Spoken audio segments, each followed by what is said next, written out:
855 hectares, soit 15% des terres agricoles en Provence verte sont en friche, détenues par des propriétaires fonciers qui les laissent à l'abandon, avec l'espoir que ces terrains, situés pour la plupart en zone périurbaine, prennent rapidement de la valeur.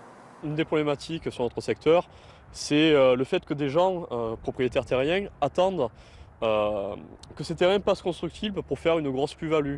On voit pas trop loin des zones commerciales, on voit que la ville n'est pas loin, et en fait ces gens ont toujours espoir qu'un jour ou l'autre ce terrain passe constructible pour gagner de l'argent avec. En PACA, seulement 30% des terres est exploitées en surface agricole, 2 fois moins qu'au niveau national, et chaque année, cette surface diminue. Pour enrayer cette hémorragie, de plus en plus d'élus de la région transforment en zone agricole protégée les terres les plus proches des villes. C'est une arme contre la pression foncière, la spéculation foncière qui peut se faire aujourd'hui sur des terres agricoles. Et en même temps, ça valorise le bien des agriculteurs qui sont déjà présents. Sur le territoire, on a des agriculteurs qui ont une moyenne d'âge de 55 ans. Il va y avoir une passation, il faut les aider. On a le vivier, on a les acteurs, on a les outils. Je crois que c'est bien parti pour l'avenir. Un avenir que les agriculteurs voient florissant.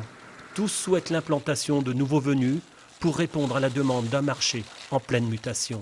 Il en faudrait un peu plus parce que donc il s'ouvre des opportunités, donc entre autres fournir les cantines scolaires. Le marché local il se redéveloppe finalement. Ouais. Donc on a un projet aussi de créer un magasin de producteurs et donc il faudra amener de la production sérieusement, quoi.